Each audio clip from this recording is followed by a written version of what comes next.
Meski telah menetapkan 5 tersangka dalam kasus Subang, Danu, Yosef, Mimin, Arigi dan Abi, baru 2 orang yang ditahan, yakni Danu dan Yosef. Sisanya, Mimin dan 2 anaknya, Arigi serta Abi, belum ditahan.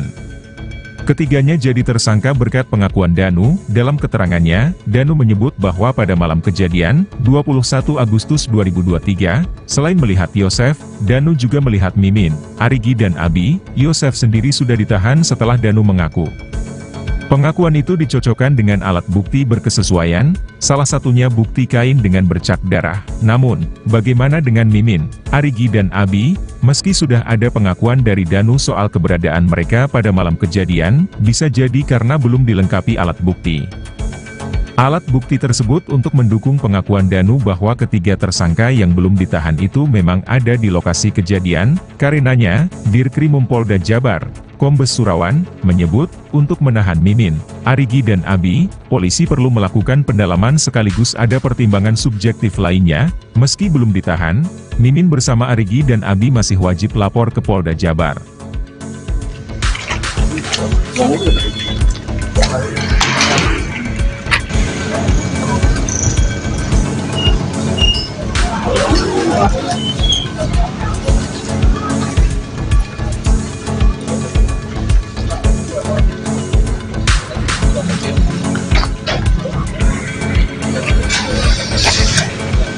Sorry, ayo deh, maju.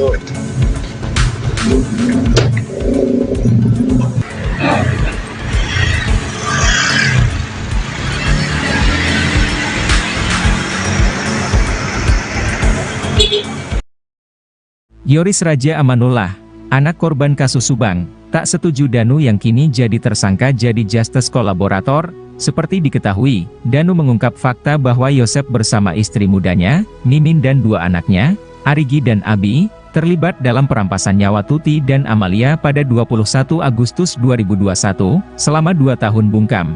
Danu akhirnya buka suara. Namun, bagi Yosef, apa yang dilakukan Danu tak lantas harus membuatnya jadi saksi yang bekerja sama mengungkap tindak pidana. Kata dia, seharusnya Danu mengungkap kasus ini dari awal sehingga tidak berlarut-larut hingga 2 tahun. Padahal, Danu sudah tahu semua fakta sebenarnya. Dia berharap LPSK bisa menilai dan mengkaji lebih dalam dari sisi hukum tentang tersangka Danu yang sudah menutupi kejahatan selama 2 tahun lebih. Dia juga meminta LPSK mengkaji lebih dalam soal peran Danu dalam kasus Subang untuk menentukan nasibnya sebagai justice kolaborator.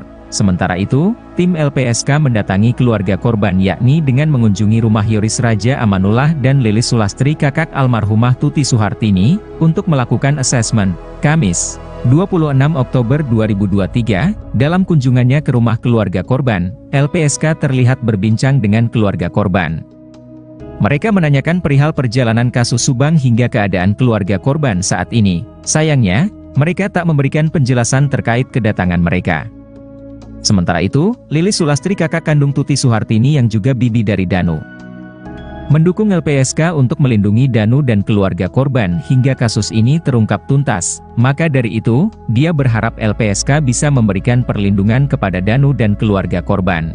Polisi memburu sosok oknum Banpol atau bantuan polisi yang ikut membersihkan TKP kasus Subang, tanggal 18 Agustus tahun 2021 silam.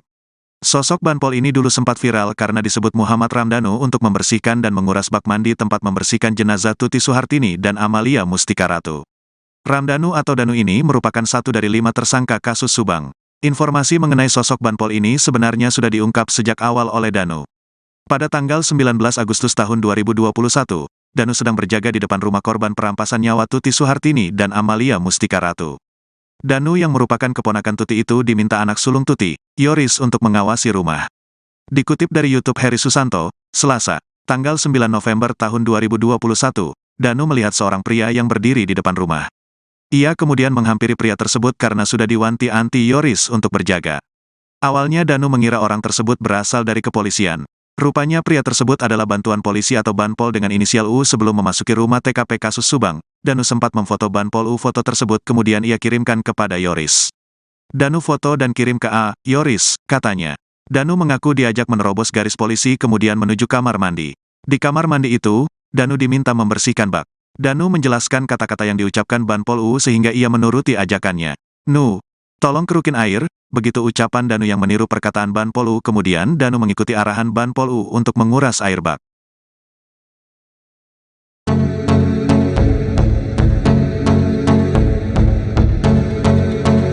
Akhirnya, penyidik Polda Jabar akan memeriksa sosok petugas bantuan polisi atau Banpol yang memerintahkan tersangka Muhammad Ramdhanu alias Danu menguras bak mandi di lokasi kasus Subang.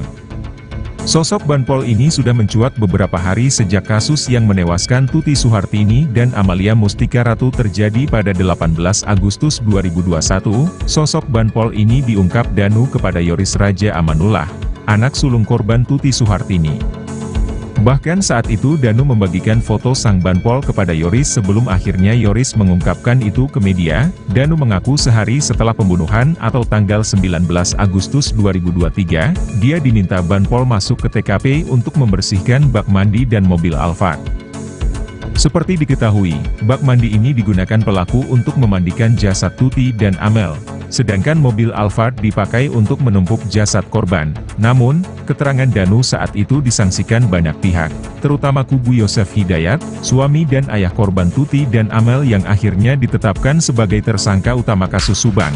Bahkan, saat itu, polisi seolah tak mempercayai keterangan Danu dan tidak mau memeriksa oknum Banpol tersebut. Kini, setelah Danu menyerahkan diri dan mengungkap kronologis pembunuhan Tuti dan Amel, sosok Banpol kembali diulik.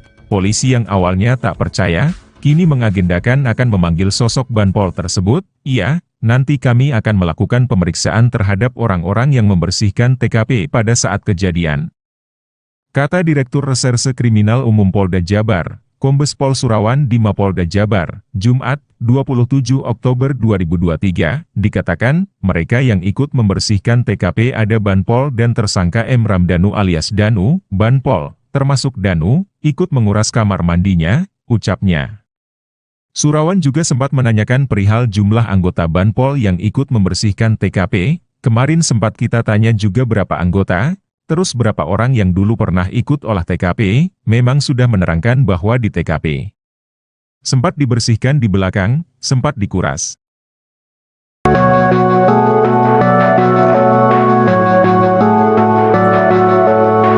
Meski telah menetapkan 5 orang tersangka dalam kasus Subang, penyidik masih melengkapi alat bukti untuk menjerat 5 orang yang jadi tersangka. Kelima tersangka itu, antara lain, Danu dan Yosef yang sudah ditahan. Lalu ada Mimin selaku istri muda Yosef, serta 2 anak Mimin, Arigi dan Abi. Yosef dan Danu sudah ditahan namun 3 lainnya belum tersangka. Sementara itu, meski sudah menetapkan Yosef sebagai tersangka, ternyata, suami dari korban bernama Tuti dan ayah dari Amelia itu, belum mengakui perbuatannya. Direktur Ditreskrimum Polda Jabar, Kombes Surawan, mengatakan, hingga saat ini, Yosef belum mengakui telah mengeksekusi Tuti dan Amalia. Hal itu diungkap Danu yang